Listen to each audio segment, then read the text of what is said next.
Hey guys, welcome back. Human trafficking మనం ఎంత ఆపాలనుకున్నా కూడా ఏదో ఒక చోట ప్రతిరోజు జరుగుతూనే ఉంటాయన్నమాట. అయితే ఎక్కువగా ఈ హ్యూమన్ ట్రాఫికింగ్ అనేది మనకి సౌదీ అరేబియా, యూరోప్ వంటి దేశాల్లో మనం చాలా ఎక్కువగా వింటూ ఉంటాం. సో అక్కడికి జాబ్లకనే అమ్మాయిని పిలిపించి హ్యూమన్ ట్రాఫికింగ్ చేస్తున్నారు అనేది. అయితే రీసెంట్గా ఒక వార్త చాలా వైరల్ అవుతుందన్నమాట. మన తెలుగు వాళ్ళు అమెరికాలో ఉంటూ మన తెలుగు వాళ్ళు నలుగురు అమెరికాలో కొన్ని ఫేక్ కంపెనీస్ సృష్టించి అక్కడ హ్యూమన్ ట్రాఫికింగ్ అయితే చేస్తున్నారన్నమాట.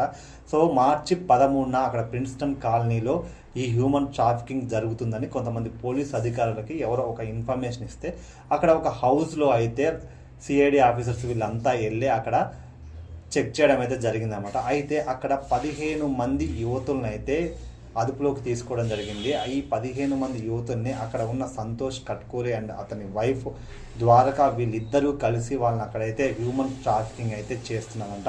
సో అక్కడ చాలా ల్యాప్టాప్లు, సెల్ ఫోన్లు, ఇంకా ప్రింటర్లు ఇవన్నీ అవన్నిటి మధ్యలో వాళ్ళని అక్కడ పడుకోబెట్టి వాళ్ళనైతే హ్యూమన్ ట్రాఫికింగ్ అండ్ అంతేకాకుండా పని కూడా చాలా ఎక్కువ గంటలు చేయిస్తూ ఆ హౌస్లోనే వాళ్ళని నిర్బంధించి చాలా చిత్రహింసలు అయితే చేస్తున్నారంటే ఈ విషయం మార్చి 13 వాళ్ళని అదుపులోకి తీసుకోగా రీసెంట్గా అయితే బయటకు వచ్చింది. అయితే వీళ్ళు ఇక్కడే కాకుండా ఇంకా చాలా చోట్ల కూడా ఈ హ్యూమన్ ట్రాఫికింగ్ అనేది చేస్తున్నారంట. ఈ ఫేక్ కంపెనీ ద్వారా దాదాపుగా ఈ హ్యూమన్ ట్రాఫికింగ్లో 100 మందికి పైగా యువకులు అమ్మాయిలు ఉండే అవకాశం ఉందని అక్కడ ఉన్న పోలీస్ వాళ్ళు అయితే చెప్తున్నారు. సో ఇంకా మిగతా ప్లేసుల్లో కూడా సోదాలు అయితే జరుగుతున్నాయంట. ఎస్పెషల్లీగా ఈ హ్యూమన్ ట్రాఫికింగ్లో తెలుగు వాళ్ళు నలుగురు అయితే ఉన్నారు. సంతోష్ కట్కూరి, ద్వారక, అనిల్ మాలే, దాస్ రెడ్డి అని ఈ నలుగురు యువకులు కూడా ఈ ఫేక్ కంపెనీల ద్వారా ఈ విధంగా అయితే హ్యూమన్ ట్రాఫికింగ్ చేస్తున్నారని తెలిసిందన్నమాట. వాళ్ళ నలుగురిని అక్కడ ఉన్న పోలీస్ వాళ్ళు అయితే అదుపులోకి అయితే తీసుకున్నారు. ఇంకా విచారణ అయితే జరుగుతుంది. సో ఫర్దర్గా ఇంకా ఎలాంటి విషయాలు బయటపడతారు, ఇంకా చాలా విషయాలు అయితే బయటకు వచ్చే అవకాశం ఉందని అక్కడ ఉన్న పోలీసులు అయితే చెప్తున్నారు.